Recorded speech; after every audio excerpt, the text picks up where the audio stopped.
Bonjour et bienvenue à cet épisode des Monstres dans le placard invite. Bonjour Simon. Bonjour Sabrina. Oui, alors aujourd'hui, on reçoit quelqu'un qu'on a déjà reçu, mais qu'on avait vraiment hâte de réaccueillir parce qu'on l'aime bien gros, hein? François Lafont est avec nous aujourd'hui. Bonjour François. Bonjour, bonjour à vous deux. Oui, connu Yes. sous son nom de Hell Frank, tu as Ouais. gradué, tu es maintenant notre premier invité de l'année. Écoute. Oui, c'est ce qu'on disait, hein, j'ai monté le podium. Fait que, mais au lieu de commencer à la troisième place, ben là, j'ai starté direct à la deuxième. Et Et là, tu es ben le après ça, je suis premier. rendu au premier. Il y a Oui, une puis belle tu es le progression, j'aime premier. bien ça. Excuse-moi. Oui, effectivement, et tu es le premier qui revient. Donc, pour une deuxième fois, on est Oui, Ah mon vraiment Dieu, quel content. honneur. Écoute, les feux de l'enfer sont avec nous. Exactement. Je vous les ai amenés, là, je vous les ai loués pour la fin de semaine. C'est all parfait. right. On va faire les feux de l'enfer en marché locatif. Tu reviens parce que tu demeures un spécialiste des folkloriques et des légendes et de tout ça. Et là, tu t'en viens aujourd'hui nous parler du monstre, je l'ai déjà dit à l'émission, du monstre qui doit avoir le plus grand succès dans tous les monstres qu'on a couverts à l'émission, le loup-garou. Oui, exactement. Puis je rectifie par contre, je suis pas reconnu comme étant spécialiste de l'ethnologie ou du folklore comme tel, là. Mes spécialisations que j'ai eues en histoire sont un peu ailleurs. Mais par contre, j'ai un très fort intérêt là, dans tout ce qui est contes et légendes, les monstres, les créatures et tout ça, là. Donc, depuis que je suis tout petit, ça m'intéresse. Donc, évidemment, là, ma formation d'historien est venue se greffer à quelque chose qui me passionne déjà en partant, tu sais. Ouais, excellent, excellent. Et le loup-garou, là, si on revient à cette créature-là Ouais. qui entre, on en avait déjà parlé dans une de nos premières émissions, mais ça vaut la peine de refaire un survol et peut-être même de s'attarder à un aspect qu'on n'avait pas couvert, parce que le loup-garou, pour vrai, c'est un monstre qui nous est assez cher au Québec. Le loup-garou, oui, il est présent au Québec, il est présent un peu partout dans le monde. Puis je dirais que c'est un peu le lien qu'on peut faire, en fait, là, c'est que beaucoup de nos légendes, beaucoup de nos créatures au Québec, en fait, ont une inspiration, en fait, qui est à la base mondiale, évidemment. Là, c'est souvent pas quelque chose qu'on a inventé. Par contre, on va le voir un peu plus tard dans les prochaines minutes. La particularité québécoise du loup-garou à comparer vraiment au loup-garou ailleurs dans le monde, ce qui est intéressant, c'est toute la dimension religieuse autour de l'Église catholique, autour de Satan qui va prendre la place beaucoup plus que dans les autres légendes. Souvent, notre folklore au Québec, il est très fortement teinté par justement l'Église catholique qui se défend contre les valeurs immorales que vient nous passer le diable et va souvent essayer de donner des leçons aux Québécois pour dire là, écoutez-le votre curé, là. Là, faites pas les fous, là. Faites-les les fêtes religieuses, OK, là? C'est un C'est peu la bon. ligne directrice qu'on voit là, finalement au Québec. Là, puis je dirais que c'est le cas pour les loups-garous, puis c'est le cas aussi pour n'importe quelle autre créature, en fait. Ah oui, le diable, tu connais sûrement très bien le sujet, hein? C'était pour pas danser trop tard le soir dans les parties, les veillées, entre autres. Mm. Ouais, ben là, tu fais référence à l'histoire de Rose la Tulipe. Donc, Oui. pauvre Rose la Tulipe qui a été emberlificotée par un beau, ténébreux jeune homme qui est venu danser au party de la veillée que son père organisait et qui l'a fait danser plus tard que minuit le soir du Mardi Gras, rendu au mercredi des Cendres. Et là, ben, Mhm. rendu au mercredi des Cendres, c'était interdit de faire la fête et de trop manger, de trop aller dans l'abondance et le plaisir. Plus de Parce qu'après ça, fun, c'est le en carême qui plus. commençait. Ouais, c'est le Mhm. carême Voilà. qui commençait. Donc, à ce moment-là, il fallait se priver, il fallait suivre un peu ce précepte-là, encore une fois, du rite catholique. Et là, ben, finalement, le beau jeune homme qui s'avérait être le diable, en fait, ben, il avait prévu son coup, hein. Fait que passé minuit, il fait danser la pauvre Rose la Tulipe et il vole subtilement son âme parce qu'elle a dansé après minuit pendant le mercredi des Cendres. C'est Sacrilège.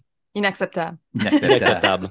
Mais si on quitte le yab et on spécifie un peu plus vers le loup, Ouais. tu dis ça, c'est quelque chose qui est une caractéristique du Québec de l'associer à la religion catholique. Donc, c'était pas ça à l'origine. Non, C'est. à l'origine, Ouais. faut remonter quand même assez loin, je te dirais, là, pour retrouver vraiment les origines du loup-garou ou du lycanthrope, de la lycanthropie, qui est la maladie là, vraiment qui change l'homme en bête féroce, donc en loup dans ce cas-ci. Faut remonter en fait à l'Antiquité grecque dans la mythologie. Il y a une histoire qui était racontée entre autres par l'historien et philosophe Hérodote, qui raconte en fait l'histoire du roi Lycaon. Donc là, déjà, on voit un petit peu la racine du mot là, Hmm. se dessiner. Lycaon, qui était le roi d'Arcadie. Pour savoir qu'à l'époque, la Grèce antique était séparée en ce qu'on appelle des cités-États. Souvent, on va penser que la Grèce était un État uniforme. Il y avait un roi de la Grèce et tout le monde était grec et tout ça était vraiment homogène. Pas du tout. Au contraire, c'était très hétérogène, c'était très séparé. Il y avait une culture commune grecque, il y avait une religion commune grecque, Il y avait un patrimoine commun grec, mais vraiment la culture, le régime politique et les coutumes, comment qu'on vivait, ça variait d'une ville à l'autre. Chacune des villes était vraiment son propre gouvernement, son propre État, d'où le nom de cité-État, et pouvait élire des rois, des dictateurs, des monarques, des conseils élus par la population, un sénat, bref, en tout cas, selon comment ils voulaient adhérer à la chose politique, en fin de compte. Et ben, Lycaon, dans son cas, était le roi de l'Arcadie, mais c'était un roi assez blasphémateur, assez qui respectait pas beaucoup les dieux, qui en faisait un peu qu'à sa tête et tout ça. Ses fils aussi qui le supportaient là-dedans.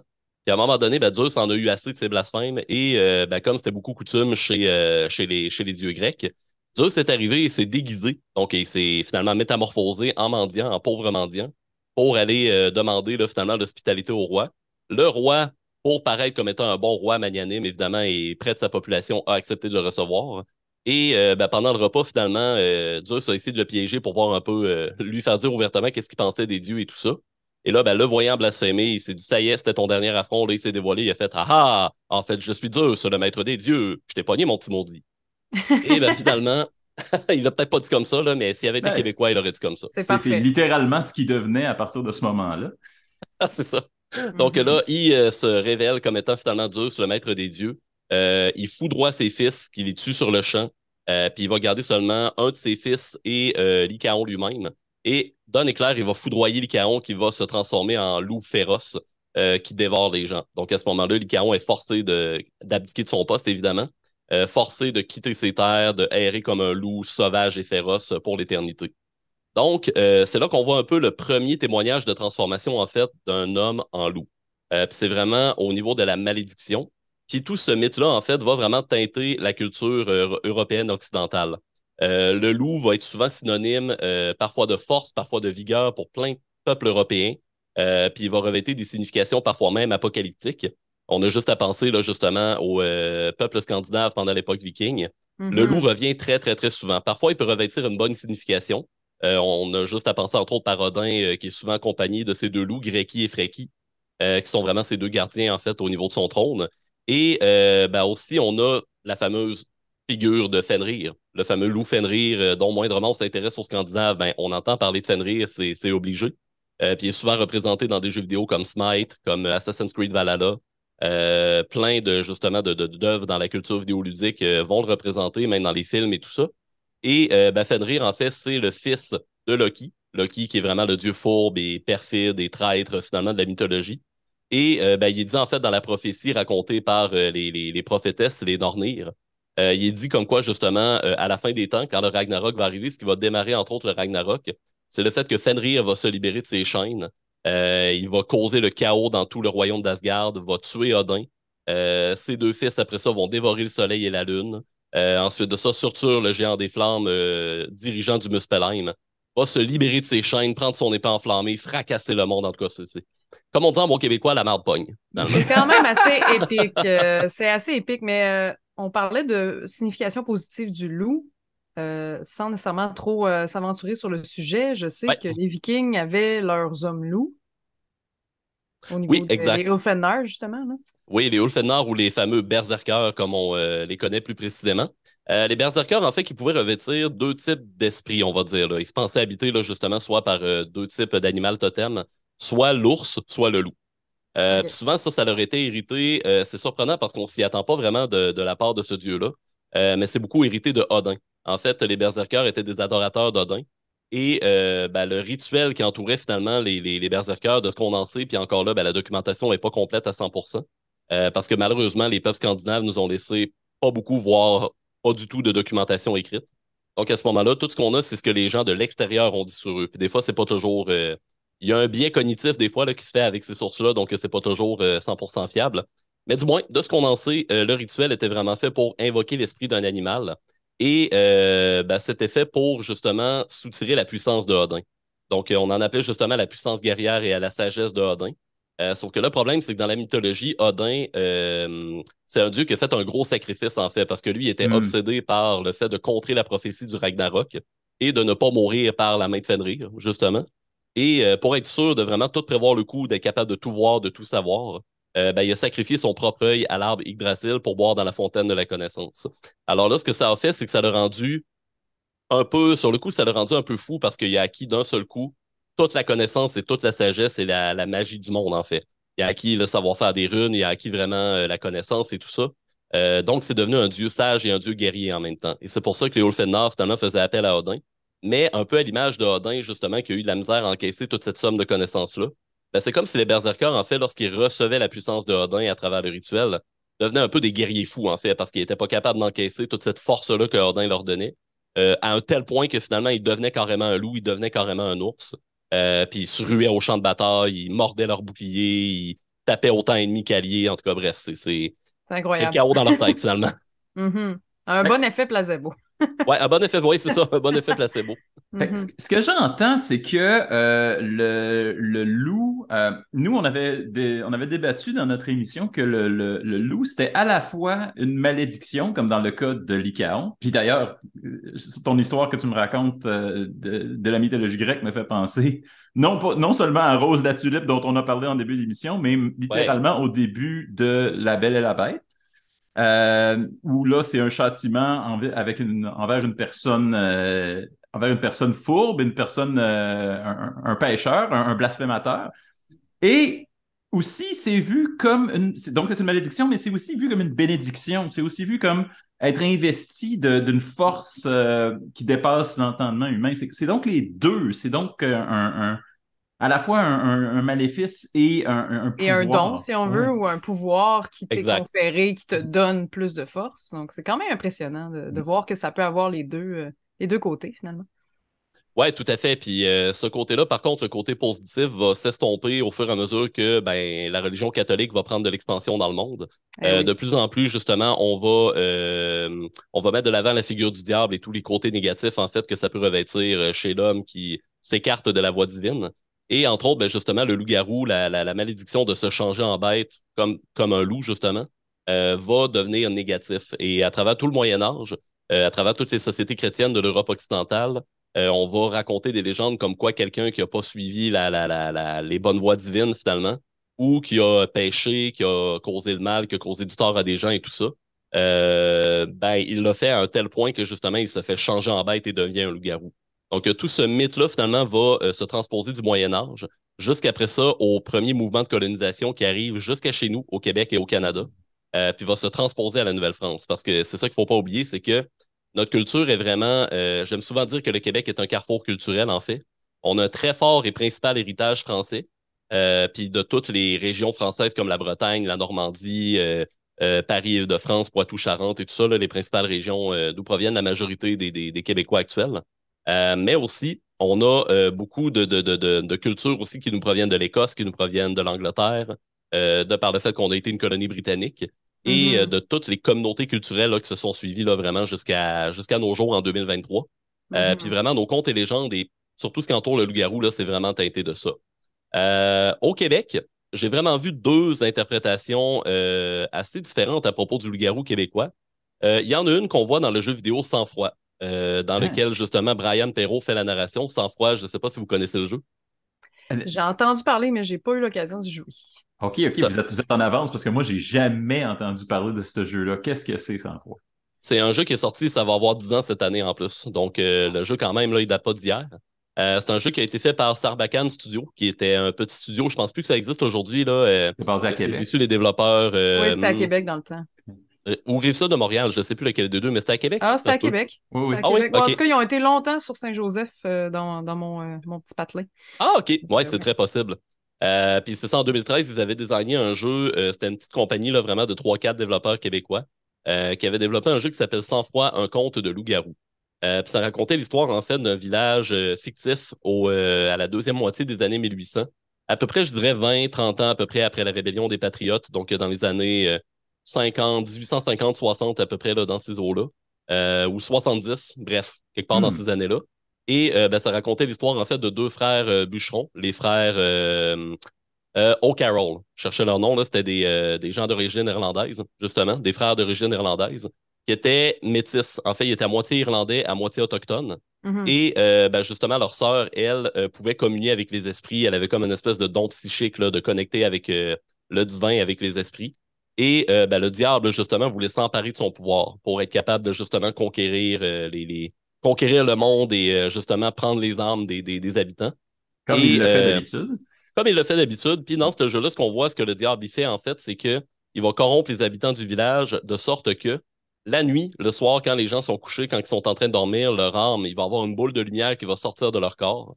Et la boule de lumière, qui est en fait leur âme qui s'échappe de leur corps, en fait, qui fuit leur corps impur, va aller se placer dans celle d'un loup. Et là, ça va pervertir le loup, ça va le corrompre et ça va le transformer en loup-garou. Et Ah rendu ah. au jour, après la nuit, parce qu'évidemment, le loup-garou, ben, il se manifeste puis il n'agit seulement qu'avec le couvert de la pleine lune et de la nuit en général. Ben, lorsqu'arrive le jour, à ce moment-là, l'âme retourne dans le corps de la personne et la personne se lève, fait sa journée, comme si de rien n'était, sans se rendre compte qu'en fait, la nuit, elle a semé le carnage en ayant son âme dans le corps d'un loup, en fait. Aïe, aïe. Donc, ça, c'est la première interprétation qu'on voit souvent. OK, ça, c'est une interprétation qui est typique du Québec. La personne va s'incarner en loup pendant la nuit, puis revenir sans aucune connaissance de quoi que ce soit, juste par Sans sa aucune propre... connaissance. Ouais, ça, c'est une des interprétations. C'est pas la plus populaire, par contre. Ah, Ça fait très psychose quand tu y penses, là, ou quelque chose du Oui, genre, de faire j'ai eu un blackout, ça s'est passé, puis je m'en rappelle pas, là, en tout je cas. me suis changé en loup, puis ben, je me Oups. rends compte de rien. En fait, je me lève le matin, je fais ma journée, puis je me couche le soir, puis merci, bonsoir. Ouais, ouais, ouais. c'est très intéressant. Mais tu dis qu'il y a une autre version qui est plus Oui, populaire encore. l'autre version, celle-là, est moins féroce un peu, puis beaucoup plus inusitée en réalité. Oh. C'est vraiment relié, encore une fois, là, quand je parlais de la punition divine, alors qu'on ne suit pas les rites des fêtes religieuses, on ne fête pas le carême, on fait pas le carême, on ne fête pas Pâques, on ne fête pas Noël. Ouais, c'est Bref, ça. si on ne fait Le pas les fait de rites annuels, là. pas fêter Pâques, je sais que c'est bien, bien bad par rapport au loup-garou, là. Souvent, ce qu'on entend dans les légendes, ça vient beaucoup de ça, là. Puis il y a même des textes oraux, en fait, qui ont été retirés de personnes, là, justement, dans des époques passées, là, dans des villages, qui racontaient comment, dans leur village, ben, il y avait quelqu'un qui avait péché puis qui s'était transformé en loup-garou. Brian Oh, Perrault a wow. vraiment recueilli des témoignages de ça, là, de personnes dans des villages un peu partout au Québec. Vraiment intéressant. Puis ce qu'il raconte, en fait, c'est que, ben, justement, mettons, on prend un exemple, un homme qui a décidé de pas fêter Pâques, qui a décidé de pas suivre les offices religieux, qui a péché, entre guillemets, là, parce qu'il n'a pas fait ses rites annuels. Et là, ce qui va lui arriver, en fait, c'est que rendu au soir, ben, il va avoir la malédiction de se transformer, non pas en loup féroce, mais il va se transformer en espèce d'homme-chien, un peu étrange, un hybride un peu difforme, vraiment étrange, là, comme une espèce de chien humain, carrément. De gros chiens noirs humains, là, un peu hideux, là, puis un peu épeurant, qui va simplement arpenter, qui va simplement errer un peu partout, sans faire de victime, parce que la personne va être pleinement consciente de sa condition à ce moment-là. Elle va être vraiment parfaitement consciente que le soir, elle se transforme en gros chien noir. Et elle va développer des réflexes de aller voir les gens qu'elle connaît, aller voir ses parents, ses amis, sa famille, sa femme, son mari, peu importe. Et en fait, la raison de ça, c'est que son comportement va dicter que la personne est consciente de sa malédiction, mais il va aller vraiment scruter ses proches et aller les voir et évidemment aller leur faire peur vu la nouvelle apparence qu'il a, qui est différente un peu de celle-là qu'il y a le jour, Mhm. pour demander pardon, en fait. Là. C'est comme si on lui donnait une punition, et que sa punition, c'était qu'à chaque soir, ben, il devait essayer de se libérer de sa malédiction en allant voir ses proches pour faire comme aidez-moi, sortez-moi de cette condition. J'ai péché, je le sais, maintenant je veux me repentir. Donc c'est un peu toute Ah. la. Ça fait un peu pitié quand même là, quand Je on. trouve ça, je trouve ça quasiment plus épeurant. Je trouve Ben ça oui, pire. j'imagine une grosse bête comme ça qui vient de voir la nuit puis qui fait je m'excuse, me semble que ça fait un peu plus Ouais, peur. ouais, ouais. Il peut pas le dire, par exemple, parce que je pense que, en tout cas, dans les récits que j'avais vus, il semble pas vraiment être doué de parole à ce moment-là. Donc, la personne, quand il voit cette bête-là arriver, il comprend pas trop qu'est-ce qu'elle va faire, en fait, là. Donc, c'est d'où toute la frayeur. Elle va-tu me tuer? Elle va-tu me sauter dessus? Elle va-tu faire quelque chose? Est-ce que je suis en danger? Ou, finalement, Mais, non, la personne fait juste s'en aller quand elle voit que la personne peut pas l'aider. mais je pense qu'il y a quelque chose de plus épeurant dans le fait d'être conscient de ta malédiction aussi que de Aussi. juste te coucher le soir puis le lendemain tu te réveilles, tu vas, oh, j'ai fait deux, trois carnages. Mais il me semble que d'être conscient de cette apparence-là que t'as puis tout, ça me semble pire quand même. C'est effectivement vraiment pire parce que, ben, justement, tu sais, ça ferait, moi, je pense que ça ferait un bon film d'horreur psychologique. Un bon Vraiment. réalisateur, là, bien punché, assez subtil, serait capable de faire un méchant bon film avec ça, je pense. Hey, faites un film Puis, québécois avec ça serait écœurant. Je serais ah, tellement, tellement, j'irais le oui. voir. On va aller voir Denis Villeneuve ou je sais pas quel autre réalisateur. Là, puis on va Hey, ça serait vraiment, écœurant. Denis Villeneuve, si tu nous écoutes, fais un film avec cette idée-là. S'il te moi, plaît. je veux voir ça, en tout cas. C'est sûr que je vais le voir dès le premier jour, Ah, vraiment, dès la vraiment. première du film. Parce qu'on n'a pas, tu sais, dernièrement dans le cinéma, on a eu une histoire de zombies québécoise. J'ai trouvé ça bien, tu sais, Ouais. qu'on commence à oser un peu plus le fantastique, mais je trouve que le loup-garou, c'est vraiment une bébite qui nous appartient beaucoup dans le folklore, tu sais, on s'identifie beaucoup plus à Ouais, ça, tu sais. Il me semble que ça serait le fun de voir des films de loup-garou québécois, en tout cas. Oui, vraiment. il me Puis, semble que c'est. Tu as parlé de deux versions du ouais. loup-garou québécois, mais il me semble qu'on a encore plus que ça. Je pense à l'histoire de la bête à longue queue, qui c'est pas clair éventuellement qu'est-ce que c'est cette bête-là, mais. Est-ce que tu fais référence au Gévaudan? Le Gévaudan, c'est en Je Europe, ça, par le exemple, Gévaudan, c'est sinon. en Ouais, mais Europe, on a mais. notre Ouais, version ouais. au Québec aussi. Ah oui? Hein? Ouais, là, je pourrais pas trop vous la décrire malheureusement parce que j'avais pas prévu parler du Gévaudan aujourd'hui, mais c'est pas vraiment un loup, c'est pas vraiment une bête, c'est carrément autre chose le Gévaudan. Là. C'est, comme tu dis, c'est une créature qui est un peu difficile à décrire. Au pire, dans un autre podcast, je reviendrai puis on Yes, parlera du Gévaudan. Oh j'aimerais mon ça. Dieu, ça vient Ah d'ouvrir oui, vers d'autres choses que je savais pas. Oh, ah oui. Qui meurt sur le troisième épisode. OK. Ah, aïe, aïe, aïe. Non, parce que moi, dans ma tête, le loup-garou, c'est un. Comment on avait dit ça dans le podcast? On avait dit c'est un monstre un peu bûcheron. Tu sais, c'est un Oui, monstre c'est un un peu Ouais. monstre c'est un fond monstre des de bûcheron, bois. c'est un monstre d'histoire de camp de bûcheron, je trouve. Mais c'est aussi un monstre de messe, là, quand tu y penses. Ben, c'est intéressant que vous parliez de ça parce que j'ai pas toutes les anecdotes en tête là, de gens qui se transforment en gros chiens noirs pour aller expier leurs péchés rendus au soir. Mais souvent, on voit ça dans les camps de bûcherons. Ah Puis ah. les anecdotes qui sont racontées se déroulent souvent dans les camps de bûcherons parce que il y a une raison historique et religieuse derrière ça. Parce que les camps de bûcherons, en fait, qu'est-ce qui constituait ça? C'était souvent des hommes, tout ensemble, une gang de gars tout ensemble, qui bûchent le bois le jour. Le soir, qu'est-ce qu'ils font? Ils boivent, ils chantent des chansons, c'est un petit peu la débauche et tout. Parce que bon, ils n'ont pas grand-chose d'autre à faire non plus, perdu loin dans le bois avec les Mhm. moyens technologiques de l'époque. Ils pouvaient pas regarder des streams sur Twitch avec leur cellulaire là, à l'époque, ou regarder des vidéos YouTube, Ouais, c'est ça. donc ou jouer à des jeux mobiles. Donc oui, c'est ça, les moyens étaient plus limités, donc voilà. Et ben justement, les camps de bûcherons, ben l'Église détestait ça pour mourir, parce que justement, ça éloignait les hommes de la terre, ça les Ah, éloignait de leurs femmes, ça les éloignait de leur famille, de je peux pas leur faire des enfants pendant ce devoir. temps-là. Ils pouvaient pas faire des enfants pendant ce temps-là, ils pouvaient pas cultiver la terre, ils pouvaient pas vivre leur vie de paysans tranquilles, sédentaires. Donc là, Et l'Église chrétien. détestait ça, là. Mais en Oui, même temps, il n'y parce avait pas le que choix parce que l'hiver, ils ne pouvaient pas faire de récolte, ils ne pouvaient pas travailler. Fallait qu'ils subviennent aux besoins de leur famille. Par moment, justement, les temps étaient difficiles puis ils avaient besoin d'argent supplémentaire pour faire vivre leur famille. Donc, à ce moment-là, l'hiver, ben, ils partaient dans les camps. Ils partaient travailler, ils ramenaient un peu plus d'argent. ça, c'est une perspective que j'avais jamais eue à propos des camps de bûcherons, puis je trouve ça très, très intéressant. C'était un mal nécessaire, puis l'Église les aimait pas. Ça fait Ouais, beaucoup mais de sens. ils pouvaient pas Oui. faire grand-chose non plus parce que les camps de bûcherons, ben, c'était la propriété souvent de grands industriels, souvent britanniques et avec Ah! beaucoup d'argent et de moyens politiques assez importants. Donc, comment légiférer contre eux? C'est pas évident, surtout qu'en plus, ces industriels britanniques-là, ben, souvent, c'est pas des catholiques, hein, c'est des protestants. Ah Donc, en Ben, ah. c'est plus, ça. ils C'est peuvent pas pour agir contre eux ça. vraiment, ils sont pas de la même église. Non, mais puis ça vient revêtir, ça vient prendre les traits du diable aussi, encore une fois, de Ouais, ce riche étranger qui arrive avec des croyances étranges, puis qui vient ils emberlificoter parlent pas la même langue, qui des parle pas la croyances même étranges, ouais, c'est langue. ça. Aïe, aïe, Puis, aïe, aïe, ouais, ouais, ouais. mais je trouve ça super fascinant parce que moi, dans ma tête, c'était plus au contraire un rapprochement avec les croyances autochtones, probablement pour les coureurs des bois, les bûcherons, qui étaient probablement plus en contact avec les cultures autochtones. Moi, je pensais que c'était de là que venait l'association avec le loup-garou, mais c'est vraiment quelque chose qui est très catholique dans le fond. C'est quelque chose qui a été vraiment récupéré par l'Église. Oui, beaucoup. Ben, en fait, pour notre mythe québécois, oui, mais en même temps, c'est sûr que là, tu parles de l'interprétation autochtone, puis forcément, le loup a une symbolique chez les Autochtones, mais elle n'est pas vraiment au niveau du loup-garou de la malédiction, parce que Non. les croyances autochtones sont plus animistes, sont plus, ben, il y a un esprit divin dans chaque chose, que ce soit les plantes, les animaux, les hommes et tout ça. Mais Donc, le loup-garou des Autochtones, si je peux me permettre, c'est le Wendigo, mais c'est complètement autre chose, là. C'est pas c'est du tout un carrément autre chose, loup-garou. c'est ça. On en reparlera dans un autre épisode. Oui, exact. Quatrième épisode. Il y en a plein, il y en a plein. Il y en a Oh mon plein. Dieu. Plein de potentiel, plein de potentiel. Hal Euh, Frank, tu nous arrives tout le temps avec des sujets qui ouvrent d'autres portes et qui nous donnent envie de parler des autres portes. Entre autres, tu as parlé tantôt du Gévaudan au Québec, et ça, j'ai absolument pas vu ça venir. Euh, maintenant, on est en train de parler du Wendigo en plus, qu'on avait couvert aussi à l'émission, euh, où on peut trouver d'autres. Si on voulait focaliser sur les monstres particuliers au Québec, qu'est-ce qu'on ferait? Où qu'on irait chercher cette Ouais, information-là? t'as-tu des suggestions de lecture ou de documentaires ou je sais pas, L'ouvrage que je recommande, qui est vraiment la Bible, selon moi, là, au niveau des créatures fantastiques, des contes et légendes entourant les monstres, c'est celui-là.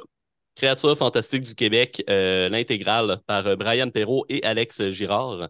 Donc, Brian Perrault, là, comme je le disais, qui est vraiment, je le disais un peu là, avant l'enregistrement, c'est un peu le maître finalement des contes et légendes entourant les loups-garous et la lycanthropie, parce qu'il a fait une maîtrise en littérature portant sur le loup-garou, entre autres. Ça, souvent, les gens ne s'en doutent pas, parce que Brian Perrault est surtout reconnu là, pour avoir écrit des romans comme Amos d'Aragon, par exemple, Mhm. plus des romans littérature jeunesse, fantastique et tout ça. Mais vraiment, là, Brian Perrault est plus vraiment là, sa spécialité, c'est vraiment les loups-garous. Et ben voilà, il a coédité ce livre-là, il a coécrit ce livre-là avec Alex Girard, qui raconte vraiment un peu toutes les créatures fantastiques du Québec. Puis ce que je voulais vous montrer surtout, là, c'est vraiment la qualité des images, en fait. Oh, La wow! Ah qualité des dessins, la ouais. qualité des images. C'est sûr que là, on est en format audio, donc les gens le verront pas affiché, là, mais Oh, vraiment, il y a des il y a très, très, moyen, très, il y a très belles moyen. images. On va s'arranger. Puis entre autres, pour le dossier des loups-garous, ben vraiment, là, il a mis le paquet, là. Tu sais, c'est beaucoup d'images comme Oh ça, avec des wow. bandes de films et tout, là. Donc, c'est vraiment intéressant à suivre. Ça rend la lecture beaucoup plus dynamique.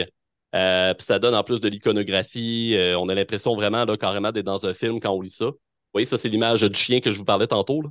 Mhm. Ah ouais. Ouais, En on voit un petit peu le négatif de look. même, ça donne l'impression. Moi, je soutiens que ça, c'est quasiment pire. T'imagines avoir cette bête-là que tu comprends pas trop, essayer d'articuler quelque chose, puis pas Ben, surtout savoir qu'est-ce qui se venir vers passe. toi pour essayer de te parler, ça doit être Ça doit être. assez flippant. Ouais, on C'est va se le quelqu'un que dire. tu connais qui te connaît aussi. Donc là, elle insiste pour venir te voir puis te parler, là. C'est comme. C'est Oh, non, C'est assez palais. peurant quand même. c'est terrifiant, d'autant plus que son intention est pas clairement hostile, mais est difficile à comprendre. Ça met de l'étrangeté là-dedans. Ben, c'est encore plus C'est effrayant qu'il y ait pire. une incompréhension de qu'est-ce que la personne veut faire. Qu'est-ce Exact, que le exact. monstre veut faire, si on veut. Ouais. Fait que ce Ah ouais. livre-là, ben, en fait, couvre non seulement les loups-garous, mais ça couvre aussi, par exemple, la Corriveau, la Dame Blanche, la Hère, le bateau fantôme de Gaspé, le Hey, on rocher n'aura pas le percé, choix le de s'acheter cette Sasquatch. copie-là. On Ah n'aura oui. pas le Ça vaut choix. vraiment la peine, là. Si vous voulez vraiment vous renseigner sur tous les contes et légendes des créatures du Québec, c'est ce livre-là que ça vous prend. Créatures fantastiques Absolument. du Québec. Ben, On non va. seulement on n'aura pas le choix de se le procurer, mais aussi on n'aura pas le choix de te réinviter pour d'autres monstres. Hell Frank, source intarissable d'informations. Ben oui, absolument. D'ailleurs, Elfrank, on peut te suivre sur Twitch. D'ailleurs, moi, c'est là que Oui, je t'ai découvert c'est vrai. dans des Twitch de jeux vidéo, mais aussi historiques. Exactement. Donc, moi, en fait, ben, dans la vie, je travaille présentement en gestion de l'information en entreprise privée. Mais à temps partiel, je travaille, c'est là que vraiment mon métier d'historien va ressortir un peu plus. Ça, c'est là que je fais de l'histoire vraiment plus à mon compte. Donc, à ce moment-là, oui, ma plateforme principale, c'est Twitch. Donc, twitch.tv/L_Frank. Tout en un mot. Et ben, également, sur le même pseudonyme, je suis présent sur à peu près toutes les plateformes. Facebook, Instagram, Twitter, TikTok, YouTube. J'ai également mon propre podcast que je vais relancer bientôt qui s'appelle Diablement Historique, que vous pouvez retrouver sur Oh! Spotify et toutes les plateformes de podcast, en fait, que ce soit Google, Balado Québec, peu importe c'est quoi votre plateforme de podcast favorite, je suis là. Donc à ce moment-là, vous pouvez me retrouver par là aussi. Puis ben, au courant des prochains mois, c'est un peu là-dessus que vont se focaliser mes projets, vraiment, là, principalement Twitch. Sinon, ma chaîne TikTok, que je remets de plus en plus en activité. Oui, Puis également mon podcast. j'ai bien aimé aussi tes TikTok, les blagues, des blagues historiques. J'en ai jamais assez. Fait que merci. J'aime les tiens, puis j'aime ceux-là que tu fais avec le cabinet Mystérieux aussi. Écoute, oui, c'est vrai, parce que j'en ai un pour le cabinet mystérieux aussi. En Ouais, ouais, ouais. concluant, celle-là, Hell Frank, tu nous enverras tous les liens, on va tous publier ça. Et on va pouvoir Ouais, s'associer parfait. aussi maintenant qu'on est sur Spotify. Euh, le... Finalement, la question finale, Sabrina, peux-tu faire des honneurs qu'on pose Oui, d'habitude? alors, ben, traditionnellement, on aimerait que tu nous dises, dans ton opinion personnelle, un aspect du loup-garou que tu aimerais que les gens oublient et un aspect que tu aimerais que les gens se rappellent. Eh mon Dieu, c'est une bonne question, ça. Eh oui, hein? On Il aurait finit ça en quasiment fallu que j'y beauté. pense à l'avance. Mais ça peut être Euh, juste avec ton cœur, là, ce que tu penses. Ben, un aspect que les gens oublient. Selon moi, les gens ne devraient pas rien oublier quoi que ce soit à propos de ça. Au contraire, les gens auraient tout à gagner, selon moi, à en apprendre plus, justement, sur les us et coutumes entourant le loup-garou. Mais pas juste le loup-garou, en fait, plus largement, je pense que les gens souvent négligent ou oublient carrément le beau folklore qu'on a au Québec. Puis j'en parlais hier, j'étais en entrevue sur une autre chaîne Twitch hier soir, sur la chaîne Twitch de Wildy Valentine. Ah Puis oui. Ah. j'y en parlais justement hier, puis je disais, je trouve ça tellement dommage, puis j'en fais un peu ma mission avec ma tribune, de redorer le blason de la culture puis de l'histoire du Québec aux gens. Parce que trop souvent, ce que je constate depuis que j'ai 15-16 ans environ, là, depuis mes premiers cours d'histoire du Québec, je constate que les gens négligent ça beaucoup. Souvent, ça les ennuie ou ils ont souvent tendance à se comparer au restant du monde pour dire ah, mettons, la France a tellement de culture plus riche que la nôtre, nous, on n'a pas grand-chose, puis pas beaucoup d'histoire, puis moi, ça m'énerve à chaque fois parce qu'à chaque fois, moi, ça me rappelle le rapport Durham. Où Durham disait qu'on était un peuple sans histoire et sans littérature. Je me dis non, on pensait ça dans les années 1830. Là, on est en 2023. Ça Ça marche plus. suffit, là. Donc Et là, Mais non, moi, je fais le parallèle dans ma tête puis je me dis, ah là là là là, non, faut en sortir de ça. Fait que là, moi, je pense que les gens ont tout à gagner vraiment en apprendre. On a un folklore ultra riche, une musique traditionnelle québécoise qui s'écoute pas juste au jour de l'an, qui est vraiment intéressante, surtout avec tous les groupes de néo-trad qu'on a aujourd'hui, c'est vrai. comme de temps en temps, Le Vent du Nord, la bottine souriante aussi qui se démode pas, à mon Les avis. charbonniers de l'enfer. Les Charbonniers de l'Enfer, on a Mhm. tellement de bons groupes, La Volée de Castor, qui valent vraiment la peine d'être découverts. Toutes leurs chansons sont sur Spotify et YouTube en plus. Donc, pas de raison de ne pas les écouter et de les découvrir. Puis aussi, ben, justement, au niveau du loup-garou, puis même plus largement au niveau des contes et folklore et légendes québécoises et les créatures aussi, avec des livres comme Créatures fantastiques du Québec qui sont vraiment des bonnes lectures accessibles. Moi, je pense que vraiment, c'est ça qui peut nous faire plus aimer notre propre culture et nous rendre plus fiers, en fait, de notre culture au Québec. Ben, merci beaucoup. Puis moi, je pense que tu es un super bon, ben, pas pionnier, mais un bel avatar, en fait, de la culture québécoise puis du folklore québécois parce que tu le transmets très bien. Les gens qui connaissent pas nécessairement l'histoire, mais qui ont envie de s'y intéresser, je pense que tu es un excellent vulgarisateur. Puis tu transmets aussi ta passion, ça donne le goût d'en savoir plus. Fait que merci et je pense que tu remplis très bien ta mission. Ah, merci beaucoup. Ça me fait chaud au cœur des mots comme ça.